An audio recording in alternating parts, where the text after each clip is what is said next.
네, 오늘은 임박한 약속 앞에서의 순종이라는 제목으로 말씀을 나누고자 합니다. 자, 오늘은요, 우리를 구원하기 위해서 이 땅에 오신 아기 예수님을 기다리는 대림절의 마지막 네 번째 주일입니다. 자, 대림절은요, 총 제가 지난주에도 말씀을 드렸는데, 원래 네 가지 색상의 초를 켭니다. 강대상에도 초가 네 가지가 있는데, 색깔은 안 맞춰져 있는데, 보라색, 연보라색, 분홍색, 연분홍색, 그리고 성탄절에 흰색의 초를 켠다고 했어요. 자, 첫 주에 처음에 키는 초는 소망을 상징하는 보라색이고요. 그리고 우리가 첫 주에 절망의 땅에 빛으로 오실 예수님에 대해서 말씀을 나눴죠. 이사야서 말씀을 통해서. 자, 그리고 둘째 주에는 평화를 상징하는 연보라색의 초를 켜며 우리의 마음의 부분기를 곱게 펴고 주님의 오실 길을 맞이할 준비를 하였습니다. 자, 그리고 지난 주일이었죠. 셋째 주를 밝히는 분홍색 초는 기쁨을 상징하는 초입니다. 비록 현실은 고단할지라도 하나님이 우리의 삶에 개입하고 계심을 깨달을 때 터져나오는 그 기쁨을 함께 말씀으로 나눴습니다. 자, 그리고 오늘 우리는 이제 네 번째 초를 밝히는 대림절 네 번째 주죠. 이 초의 색깔은 가장 연한 보라색 혹은 연한 분홍색입니다. 이 빛은요, 이 초는 사랑과 기다림의 완성을 의미합니다. 여러분, 이제 성탄이 곧 임박했습니다. 어둠을 뚫고 오시는 빛이 우리 눈앞에 아주 가까이 다가와 있어요. 하지만 여러분, 하나님의 약속이요, 우리의 삶에 임박했을 때 우리에게 마지막으로 요청이 되는 한 가지 태도가 있습니다. 그건 바로 순종이에요. 지난주 우리는 마리아의 찬가를 통해서 기쁨을 보았죠. 자, 그런데 마리아의 기쁨 뒤에는 그 기쁨을 온전하게 지켜냈던 한 사람, 바로 약혼자였던 요셉의 침묵과 순종이 있었어요. 오늘 본문은요, 우리에게 분명한 도전을 줍니다. 하나님의 계획이 나의 상식을 벗어날 때, 나의 인생의 계산기를 두드려도 도무지 답이 나오지 않을 때, 우리는 과연 어떻게 반응해야 하는가? 오늘 요셉의 모습을 통해서 이해보다 앞서는 순종이 어떻게 하나님의 인재를 우리의 삶에 완성시키는지 살펴보도록 하겠습니다. 자, 오늘 본문을 보면요, 이제 요셉이라는 한 남자, 마리아의 정혼자였던 요셉이 겪는 인생 최대의 위기로 시작을 하죠. 18절 말씀 함께 볼까요? 오늘 본문 함께 읽겠습니다. 시작. 예수 그리스도의 나심은 이러하니라. 마리아가 약혼하고 동거하기 전에 성령으로 잉태된 것이 나타났더니. 18절을 보면요, 마리아가 요셉과 약혼하고 그 정혼자가 동거하기 전에 성령으로 잉태된 것이 나타났다라고 기록을 하죠.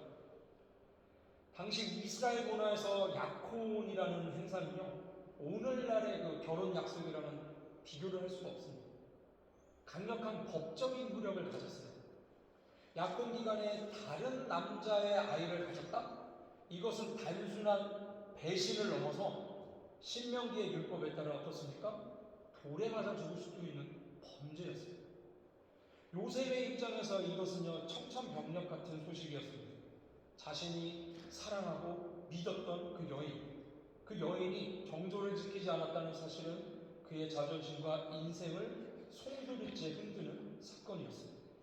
자, 그런데 성경이요, 19절에 보니까 뭐라고 요셉을 소개합니까? 의로운 사람이다, 이렇게 소개를 해요. 그러면 요셉이 가졌던 의는 무엇이었을까요? 만약 그가요, 굉장히 땡철한 율법주의자였다면 그는 마리아를 공개적으로, 그쵸, 팩트로 딱 율법으로 재판해서 죽였을 수도 있어요. 처단했을 거예요. 그게 그 당시의 정의였기 때문이죠. 하지만 요셉의 의로움 안에는요, 자비가 있었어요. 이 일을 드러내지 않고 그냥 조용히 가만히 끊고자 했어요. 분노를 쏟아내기보다 슬픔을 삼키면서 상대방의 목숨을 지켜주려는 그런 고통스러운 고민을 스스로 선택을 한 거죠. 우리는 이때 구약의 욥을 한번 떠올려 볼 수 있겠죠. 욥은요, 성경에서 대놓고 얘기하는 몇 명 안 되는 의인 중에 하나였습니다. 그러나 어느 날 갑자기 이유를 알 수 없는 고난이 그에게 닥쳤어요. 자녀들을 전부 잃고요, 재산을 모두 잃고요, 또 자신의 몸도 질병으로 가득 찼어요. 욥의 가장 큰 고통은요, 고난 그 자체보다 어디에 있었냐? 이해할 수 없는 하나님의 끝없는 침묵이었습니다. 하나님, 왜 제가 이런 일을 당해야 됩니까? 라는 질문에 하나님은 답하지 않았어요. 요셉 역시 마찬가지죠. 하나님의 큰 계획을 알기 전까지 그가 마주친 현실은 어떻습니까? 그죠? 마리아에 대한 배신, 수치심 뿐이었어요. 우리의 삶도 그렇죠. 열심히 믿음 생활을 한 것 같은데 우리 집안에 위기가 오고 경제적인 위기가 오고 기도의 끈을 놓지 않고 신실하게 살았는데 질병의 소식이 들려오고 또 수많은 그리스도인들이요, 주일이면 어떻습니까? 합심해서 기도하죠. 아마 엄청난 기도의 에너지들이 하나님께로 올라갈 거예요. 분명히 하나님이 받으시는 기도도 많이 있겠죠. 그런데 어떻습니까? 온 국민의 그리스도인들이 어때요? 국가를 위해 기도하는데 국가가 위기가 닥치고 부도의 위기가 생기기도 하죠.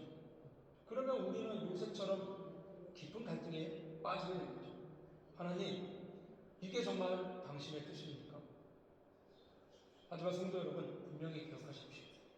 우리의 이해가 멈출 그 지점이요, 바로 하나님의 일하심이 시작되는 지점입니다. 요셉의 고민이 깊었기 때문에 그 이후에 임한 하나님의 은혜가 더 깊었습니다. 자, 성경이 본문의 요셉을 의로운 사람이다 라고 칭할 이유는 무엇이었습니까? 그가 법을 완벽히 지켰기 때문입니까? 그건 아니죠. 그 법의 정신인 사랑을 붙들었기 때문에. 참된 경건은요, 타인의 허물을 들추어 자신의 정결함을 증명하는 칼이 아니라 도무지 이해할 수 없는 배신 앞에서도 상대의 생명은 보호해 주려고 하는 방패가 되어야 됩니다. 그래서 요셉이 가졌던 그 가만히 끊고자 하는 마음, 이 마음은요, 인간이 가질 수 있는 가장 가슴 아프지만 깊은 자비였습니다. 그 빈 공간은 곧 하나님의 신비가 채워질 자리가 된 거죠. 우리의 삶에서도 상처를 응징으로 갖지 않고 침묵으로 인내할 때 그곳에서 하나님의 새로운 역사가 분명히 싹을 틔우기 시작할 것입니다. 자, 요셉이요, 이 고민을 갖고 있으니까 어땠어요? 밤잠을 아마 설쳤을 것 같습니다. 여러분, 아침에 일어나서 개운하면 이건 뭘 이야기하는 거예요? 잠을 잘 잔 거죠. 잠을 정말 잘 잔 거예요. 아침에 일어나서 개운하면. 그런데 그 수면을 연구하는 의사들이랑 과학자들이 얘기를 하죠. 수면엔 두 종류가 있대요. 그렇죠? 좀 얕은 수면이랑 깊은 수면이 있는데 여러분, 자다가 꿈을 꿨어요. 그러면 이거를 의학계에서는 얕은 수면이라고 합니다. 제대로 못 잔 거예요. 진짜 깊게 제대로 자면 꿈도 안 꾼다 그러죠. 자, 그런데 요셉의 꿈에 누군가 찾아와요. 그럼 요셉은 꿈을 꿨다라는 거죠. 이상한 거죠. 그러면 쉽게 얘기해보면 뭐예요? 잠을 깊게 잘 수 없는 상황이었던 것도 맞아요. 자, 그런데 그러면 본문을 한번 볼게요. 20절 말씀을 함께 보겠습니다. 시작. 이 일을 생각할 때에 주의 사자가 현몽하여 이르되 다윗의 자손 요셉아, 내 안에 마리아 데려오기를 무서워하지 말라. 그에게 잉태된 자는 성령으로 된 것이라. 아멘. 자, 요셉이 이 고민으로 밤잠을 설칠 때 하나님께서 개입하셨어요. 주의 사자가 꿈에 나타나 얘기합니다. 하나님이요, 요셉 마음 중심에 있는 그 두려움을 정확히 꿰뚫어 오셨어요. 요셉은요, 마리아를 데려오는 게 두려웠습니다. 사람들이 비난이 두려워요. 왜냐하면 결혼식을 안 했는데 약혼녀의 배가 불러오는 거예요. 또 앞으로 닥칠 미래가 두려웠겠죠. 그리고 그 아이가 분명히 내 아이가 아닌 걸 자기는 아니까 내가 이 아이의 아빠가 돼서 잘 키울 수 있을까? 뭐 이런 생각도 했겠죠. 이때 하나님이요, 인간의 상식을 뛰어넘는 설명을 해주셨어요. 어떤 설명이었어요? 그녀가 뵌 아기는 성령으로 되거든요. 하나님의 계획이요. 여러분, 언제나 사람들, 인간의 이성을 초월합니다. 하나님은 요셉에게 복잡한 신학적인 논리를 설명하지 않아요. 대신 한 가지 뭘 주셨냐면요, 분명한 이름을 주셨습니다. 아들을 낳을 것이니 그 이름을 예수라 해요. 이는 자기 백성을 그들의 죄에서 구원할 자이니라. 이 21절 말씀이죠. 세상의 위기나 세상의 위기는 경제나 전쟁의 문제 같아 보이지만 성경은요, 인류의 가장 근본적인 위기를 뭐라고 정의하시냐면 죄라고 말씀합니다. 하나님은요, 요셉의 개인적인 고통을 어떻게 사용한 거예요? 인류를 구원할 메시아 탄생이라는 그 거대한 구속사 드라마 안으로 요셉의 고통을 끌어오신 거죠. 여러분, 구약 성경에 열왕기하 5장을 보면요, 나만이라는 사람이 등장합니다. 아주 유명한 사람이에요. 아람 군대의 장군이었죠. 그는 이스라엘 땅에 온몸에 나병이 났는데 소식을 하나 듣죠. 이스라엘 땅에 아주 신령한 선지자가 있다. 그리고 나병을 고치기 위해서 그 이스라엘에 있는 선지자 엘리사를 찾아갔죠. 그는요, 분명히 엘리사를 찾아가서 집의 문을 노크하기 전에 자기가 스스로 생각했던 게 있을 거예요. 말 타고 그 먼 길을 오면서 선지자가 나와서 신령하다고 소문을 들었어요. 선지자가 나와서 몸에 나병이 많으시군요, 장군님 하더니 아픈 곳에 이렇게 손을 대고 기도한다고, 이렇게 머리에 안수를 해서 기도한다고, 이런 걸 스스로 생각하면서 왔겠죠. 자, 그런데 어때요? 엘리사가 나왔어요? 엘리사 안 나왔어요? 그리고 몸종을 통해서 전했어요, 말만. 뭐라고 전했습니까? 저기에 가면 요단강이라고 있는데 거기 가서 몸을 7번 씻으세요라고 했어요. 여러분, 제가 요단강, 우리 강이라고 하는데 겨울이 우기고 여름이 이제 건기거든요. 여름에 가면요, 제가 요단강을 어디서 봤냐면 그 가버나움 쪽에서 봤어요. 가버나움 쪽에서 봤는데 요단강이 이렇게 있어요. 근데 폭이 한 3m? 그래서 나는 이스라엘에 성지순례 갔을 때, 여기 이스라엘인데 3m 너머에 그 여자애들이 발 담그고 앉아 있었거든요. 거기 이제 요단강 넘어 그 시리아 사람들이 발 담그고 있었던 거예요. 그리고 우리 교수님이 절대 넘어가지 말라고. 절대 넘어가지 말라고 했는데, 여러분, 강이라고 부를 수 없을 만큼 정말 좁고 얕고 그리고 완전 흙탕물이에요. 색이 그래. 그러니까 나만의 입장에서는 어땠을까요? 야, 우리 모국에 훨씬 좋은 강들이 많은데, 크고 넓은 강, 깨끗한 강이 있는데 요단강에 가서 몸을 7번 씻으라고 정말 분노를 했었죠. 자, 그런데 그 나아만이 결국 이 부하들이, 아니 그래도 먼 길 왔잖아요. 날 수도 있잖아요. 우리 표현으로 밑져야 본전이잖아요. 한 번 7번 들어갔다 나오는 게 어렵습니까, 장군님? 한번 해보죠. 그때 어떻게 됐습니까? 병이 나았다라는 거죠. 나아만요, 자기가 생각했던 뭔가 있었을 거예요. 근데 그 생각들을 내려놓고 하나님의 방식에 자기 자신을 던져놨을 때 그의 피부가 다시 어린아이의 피부처럼 깨끗해졌습니다. 하나님은요, 오늘도 우리의 상식들을 깨트리면서 찾아옵니다. 내 인생의 계획을 내가 세우는 것 같은데 뭔가 어그러진 것 같아서 두렵습니까? 하나님이요, 그 어그러진 틈을 통해서 구원의 길, 예수라는 이름을 우리에게 넣으시려고 하는 거예요. 하나님은요, 그 요셉의 두려움을 지식으로 해결하려고 하지 않으시고 이름으로 해결하셨습니다. 요셉은 마리아의 임신이라는 사건에 매몰되어 있었지만 결국 하나님은요, 예수, 그 이름을 통해 그 사건을 구원으로 옮겨 놓으셨어요. 히브리어 이름이 여러분 예슈아는 여호와는 구원이시다라는 뜻이에요. 임마누엘과 같은. 자, 이것은요, 인간의 이성이 계산할 수 있는 모든 한계를 것은 하나님의 의지를 담고 있습니다. 하나님은요, 우리가 겪고 있는 모든 고난들의 원인을 설명해 주시지 않아요. 다 설명해 주시지 않습니다. 그러나 그 고난의 끝에 구원자가 기다리고 있음을 약속하심으로 우리의 파편화된 일상이 하나님의 거대한 구속사적 드라마로 연결하게 만들어 주신다는 거죠. 자, 그리고 오늘 말씀의 하이라이트가 이제 등장을 합니다. 24절 말씀 함께 읽겠습니다. 시작. 깨어나 그 아이를 데려왔으나. 여러분, 여기에 요셉의 위대함이 있어요. 요셉은 잠에서 깨서 무슨 일을 했냐면 그냥 순종했어요. 이제 잠에서 깨웠고 주회사자가 떠나갔으니까 물론 뭐 질문할 대상도 없었겠죠. 요셉은 질문도 없었어요. 그냥 그래요? 두려워하지 말라고요? 성령으로 잉태된 거라고요? 그러면 성령으로 잉태되는 건 어떤 과정을 거쳐야 되는 거죠? 만약에 사람들이 결혼도 안 했는데 배가 불러온다? 어떻게 된 거냐 물어보면 저는 뭐라고 대답해야 되죠? 요즘 같으면 DNA 검사하면 어떡하죠? 이런 얘기도 할 수 있겠죠. 태어난 후에 생계는 어떡합니까? 갑자기 계획에 없던 아이가 나타나면 어떡합니까? 이런 질문을 하지 않았다는 거예요.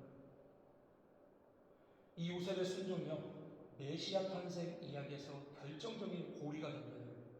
만약에 요셉이 거절했으면요, 요셉이 순종하지 않았으면요, 마리아는 보호받지 못했을 거고요. 마리아의 배가 불러온다? 지난주에 잠깐 나눴지만 마리아가 임신하고 해서 엘리사벳 찾아가잖아요. 근데 엘리사벳이 임신을 늙은 나이에 했는데 자기 그 산골에 숨어 있었다고 그랬어요. 몇 개월 숨어 있었다고 그랬죠.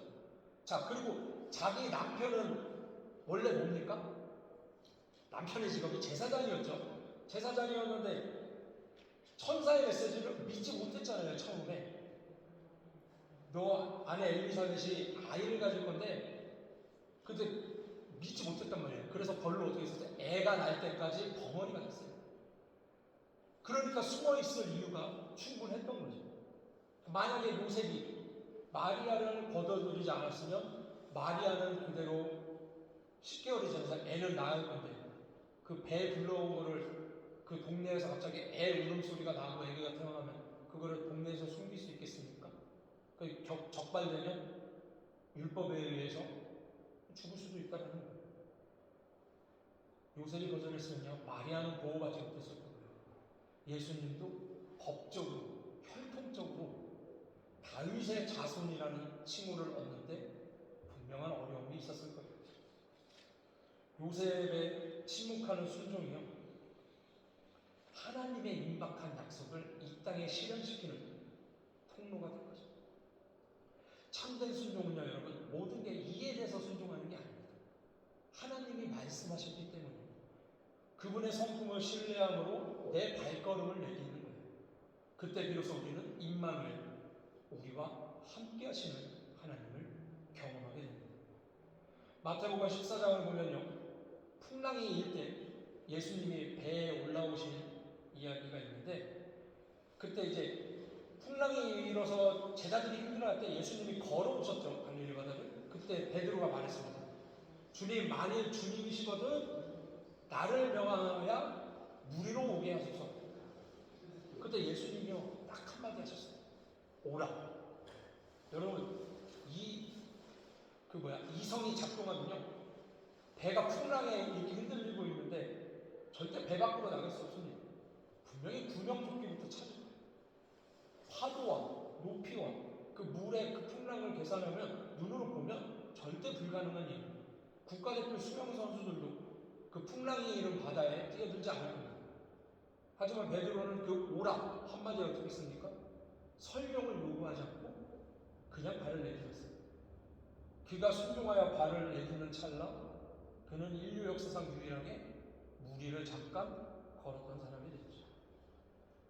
순종은 우리를 기적의 현장으로 초대하는 주님의 초대장이에요. 요셉이 아들을 낳기까지 동침하지 않고 기다리면서 하나님의 말씀을 지켰을 때 그는 가장 가까운 곳에서 하나님의 아들을 품에 안는 영광을 누렸습니다. 요셉의 순종은요, 잠에서 깨어 일어나는 즉시 그 즉각적인 행동에서 완성이 됐습니다.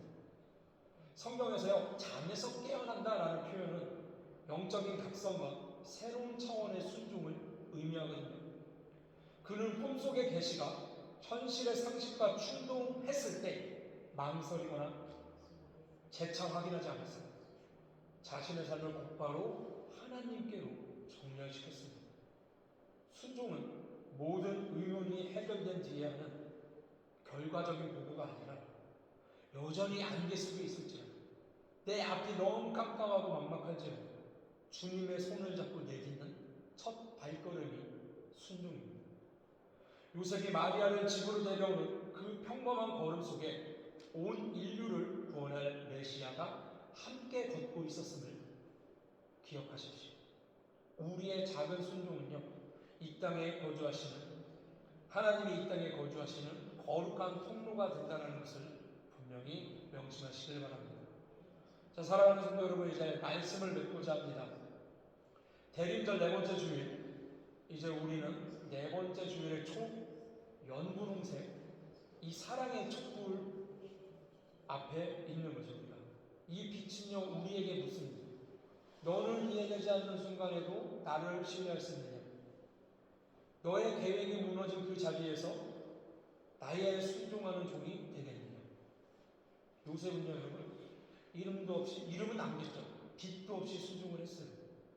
뭐가 재미있는 사실이 하나 있는데, 뭐가 재미있냐면 이 예수님의 아버지 요셉이죠. 요셉이 말한 대사가, 직접적인 대사가 성경 복음서에는 하나도 기록이 없어요. 그는 오직 행동으로만 순종했을 뿐이에요.